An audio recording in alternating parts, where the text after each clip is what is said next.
오늘 우리가 함께 나누실 말씀은 마태복음 22장 23절에서 33절까지의 말씀입니다. 마태복음 22장 23절부터 33절까지 말씀 우리 함께 합독하시겠습니다. 부활이 없다 하는 사두개인들이 그날 예수께 와서 물어 이르되 선생님이여 모세가 일렀으되 사람이 만일 자식이 없이 죽으면 그 동생이 그 아내에게 장가들어 형을 위하여 상속자를 세울지니라 하였나이다. 우리 중에 7형제가 있었는데 마지가 장가들었다가 죽어 상속자가 없으므로 그 아내를 그 동생에게 물려주고 그 둘째와 셋째로 일곱째까지 그렇게 하다가 최후에 그 여자도 죽었나이다. 그런즉 그들이 다 그를 취하였으니 부활 때에 일곱 중의 누구의 아내가 되리이까? 예수께서 대답하여 이르시되 너희가 성경도 하나님의 능력도 알지 못하는 고로 오해하였도다. 부활 때에는 장가도 아니가고 시집도 아니가고 하늘에 있는 천사들과 같으니라. 죽은 자의 부활을 논할진대 하나님이 너희에게 말씀하신 바 나는 아브라함의 하나님이요 이삭의 하나님이요 야곱의 하나님이로다 하신 것을 읽어보지 못하였느냐. 하나님은 죽은 자의 하나님이 아니시오 살아있는 자의 하나님이시니라 하시니 무리가 듣고 그의 가르침에 놀라더라. 아멘. 할렐루야.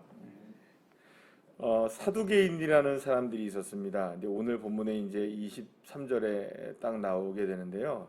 이 사두개인들은 부활이 없다라는 사실을 믿었던 사람들이라고 알려져 있습니다.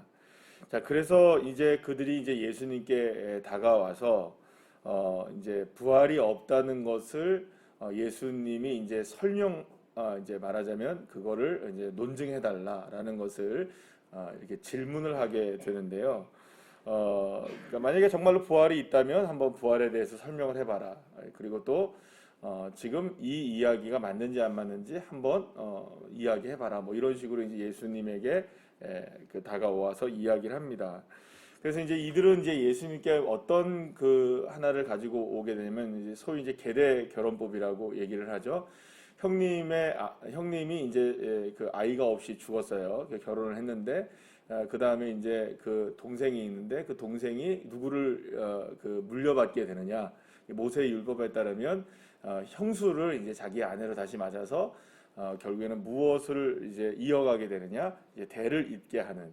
그러니까 사실 왜 이런 법이 있게 됐냐면 뭐 그냥 말하자면 그냥 계속해서 원래 결혼을 한 아내하고 있으면 되는데 그 왜 그래 되냐면 사실 이 장자권에 대한 문제 때문에 그렇거든요. 이게 장자가 죽으면 그 차남이 또 장자가 되어지니까 장자에게서 아이가 나와야 된다는 이런 대를 이어야 된다는 아주 고대의 이런 법칙이 있었기 때문에 결국에는 이제 어떤 그런 것 때문에 이제 계대 결혼법이 이제 생기게 되었던 겁니다. 근데 어쨌든 중요한 거는 이제 이 사두개인들이 어떤 한 가지 예를 들은 거예요. 예를 들어서 7형제가 있는데 이런 계대 결혼법을 해가지고 첫 번째부터 해서 이렇게 다 죽어갔다.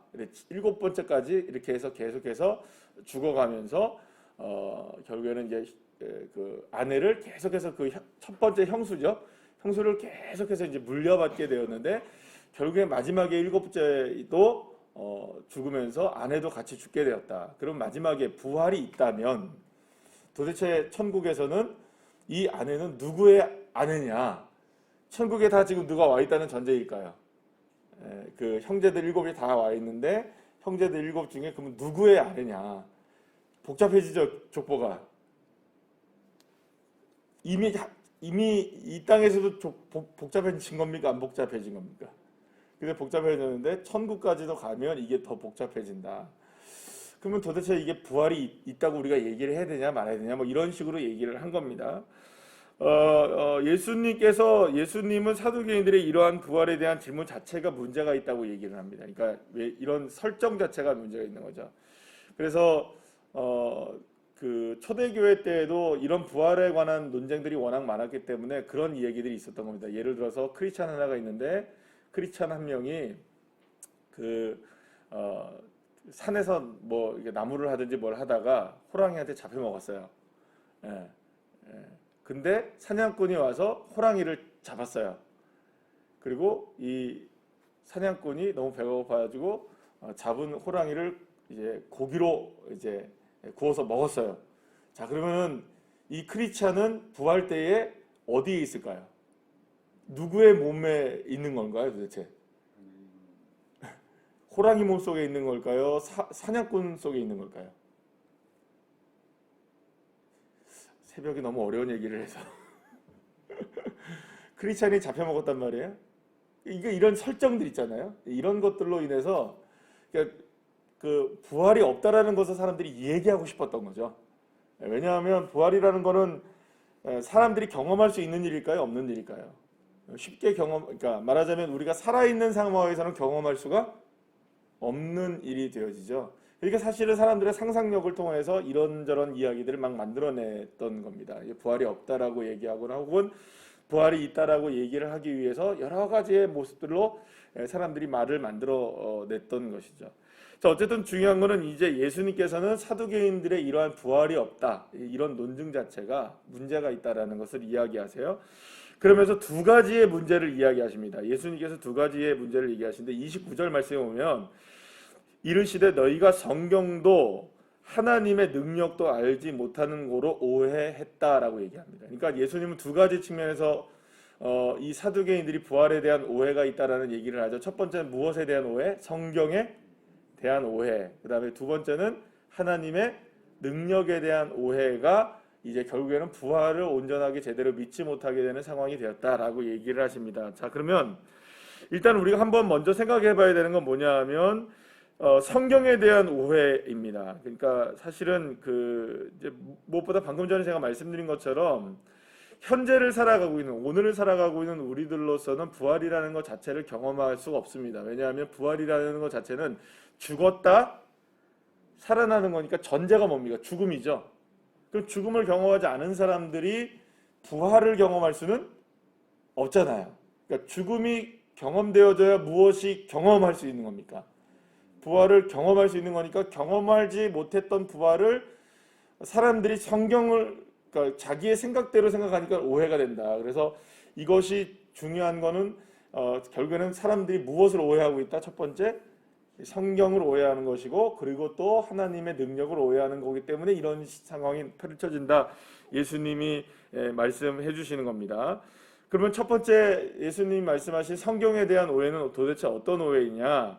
예수님이 오늘 그 본문 32절 말씀에서 죽은 자의 부활을 논한다고 하면서 32절에 나는 아브라함의 하나님이요 이삭의 하나님이요 야곱의 하나님이요 이 이야기를 하시죠.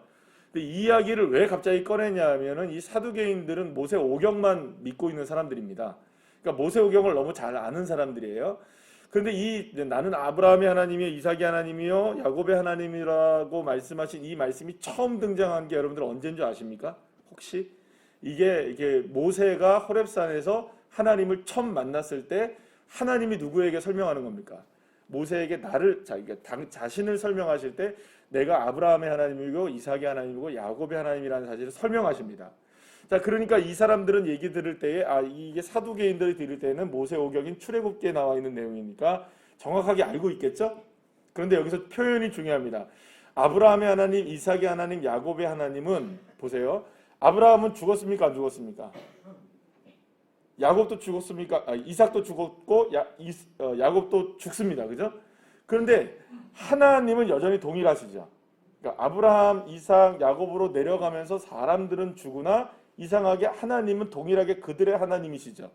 그런데 중요한 게 뭐냐면 성경의 오늘 본문에서도 그렇고 출애굽기의 말씀에서도 그렇지만 만약에 여러분들 우리가 시제라고 보통 얘기를 하죠. 표현상으로 보면은 아브라함의 하나님이다가 맞습니까? 아브라함의 하나님이었다가 맞습니까? 왜냐하면 아브라함은 죽었으니까 과거의 인물이니까 그의 하나님이면 하나님이었다가 맞죠. 그런데 성경은 아브라함의 하나님이다, 야곱의 하나님이다라고 얘기합니다. 그러니까 이었다가 아니라 과거형이 아니라 오늘의 현재형으로 쓰여지고 있어요. 그러니까 이 말은 무슨 말이냐면 이게 지금 중요한 거는 아브라함과 이삭과 야곱이 삶은 죽어가는 삶이죠. 근데 여전히 하나님은 어떤 하나님입니까? 존재하시는 하나님이시죠.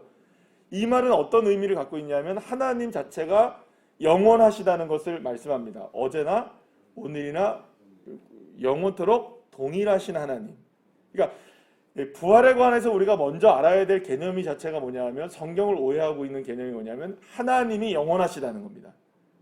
이 개념이 굉장히 중요한 개념이에요. 하나님은 영원하신 하나님이세요. 사람들은 죽어갈 수 있어요. 사람들은 과거지만 하나님은 사람의 과거라고 해서 그 과거에 머물러 있는 분이 아니시라 하나님은 여전히 오늘의 하나님이신 거죠. 이거를 출애굽기에서 말씀해서 나는 아브라함의 이삭의 야곱의 하나님이다라고 말씀하신 거예요. 조금 어려운 내용입니다만 들어보시면 이 아주 핵심은 뭐냐면 하나님이 영원하신 거죠. 사람은 유한하지만 하나님은 영원한 겁니다. 자, 그런데 그 다음에 하나님의 능력에 대해서 오해했다는 두 번째가 뭐냐면, 여기 이제 뭐냐면 하나님은 영원하시잖아요. 그러면 하나님은 우리와 영원히 계시고 싶어 하시죠. 우리 인간과 원래는 영원히 계시려고 하셨죠. 왜냐하면 에덴 동산에서 그렇게 만드신 거 아니에요. 그래서 아담과 하와와 영원히 사시기를 원하셨는데, 그만 하나님은 여전히 영원하시지만 인간의 존재는 어떻게 됐습니까? 유한하게 됐죠. 왜 그러면 사람은 유한한 존재가 되었나요? 영원하지 못하고? 죄 때문에 죽음이 온 것이죠. 그래서 죄의 값이 사망이에요. 우리가 죽는 이유가 어디에 있습니까? 죄 때문에 있는 거예요. 그러면 하나님은 영원하신데 인간은 유한하니까 하나님이 우리와 함께 영원히 함께 계시기 위해서 임마누엘을 하시기를 원하시잖아요. 동행. 그러려면 뭘 해야 하십니까? 하나님이 우리에게 뭘 주셔야 되나요? 영원한 생명을 주셔야 되는 것이죠. 그러니까 왜냐하면 하나님이 영원하시니까 우리도 영원히 살아야 될 거 아니에요. 근데 우리가 영원히 살 수 있나요, 없나요? 뭐 때문에? 죄 때문에 죽어버린단 말이에요. 그럼 이 죄의 문제를 해결하지 않으면 우리가 영원히 살 수 있나요, 없나요? 없는 거예요. 그래서 영원히 살 수 있게끔 하시기 위하여서 우리를 죽음 가운데서 뭘 하기로 결정하신 겁니까? 살아내게 하시는 부활을 결정하신 겁니다. 누가? 하나님이. 그러려면 한 가지 전제가 필요하죠. 하나님은 정말 죽은 자를 살리실 수 있느냐? 그죠? 여러분들, 부활이 가능할까요? 우리의 죽음에서 우리를 부활하시는 게 가능할까요? 이게 왜 가능하냐? 어떻게 가능하냐 물어보신다면 하나님이시니까 가능한 겁니다. 왜 가능한 걸까요? 여기서 하나님의 능력에 대한 오해라고 말씀하셨죠? 여러분, 하나님은 말씀 한마디로 온 세상 천지만물을 다 지으신 분이십니다. 아멘. 그러니까 하나님은 말씀 한마디로 모든 것들을 다 창조하신 분이세요. 그러면 그분이 죽은 자를 살리실 수 있다 없다는 노라는 것 자체는 이거는 아무런 문제가 없는 거예요. 왜냐하면 하나님이 세상을 만드셨기 때문에 하나님이 만드신 세상 속에 우리가 살아가는 한 하나님은 얼마든지 우리 죽은 자들도 살리실 수 있으십니다. 그게 하나님의 능력이신 거죠. 그러니까 하나님의 능력에 대한 오해를 하지 말아야 되는 겁니다. 그러니까 사도계인들은 부활이 없다라는 걸 지금 누구의 논쟁으로 생각하는 겁니다. 누구의 생각으로? 자기들의 머릿속으로만 생각하는 거예요. 근데 하나님의 능력으로 생각한다면 이건 아무런 문제가 되지 않는 것이죠. 자, 그런데 자 보세요. 그러면 첫 번째 문제는 성경에 대한 오해. 하나님은 영원하시죠. 그리고 하나님은 얼마든지 부활을 가능하게 하시는 능력을 가지고 계시죠. 자, 그래서 우리를 부활하실 수 있으신 분이십니다. 그런데 이 부활을 하려니 우리가 영원히 살 수 있는 방법으로 우리를 부활시키시려니 문제는 뭐냐면 죄가 걸리는 거죠. 인간은 죄로 인하여서 죽는데 그냥 죽은 거를 그냥 맘대로 그냥 막 살려내시면 이거 주님의 공의가 사라져 버리는 거잖아요. 왜냐하면 죄에 대한 심판을 받았지만 그냥 살릴 수는 없는 거잖아요. 왜냐하면 죄의 값으로 죽은 거니까. 우리가 죽는 것은 무엇 때문에 죽는 겁니까? 죄의 값을 치른 거잖아요. 그러면 거기에서 우리가 죄의 값을 치른 걸로 죽은 거면 끝나는 거잖아요. 그냥 끝. 값을 치렀기 때문에 끝이잖아요. 근데 이걸 다시 살리려면 명분이 필요하다 아닙니까?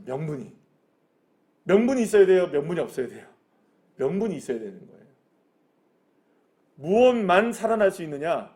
죄가 없어야만 살아날 수 있는 거죠. 근데 우리는 죄로 인하여 죽잖아요. 그러면 거기서 끝.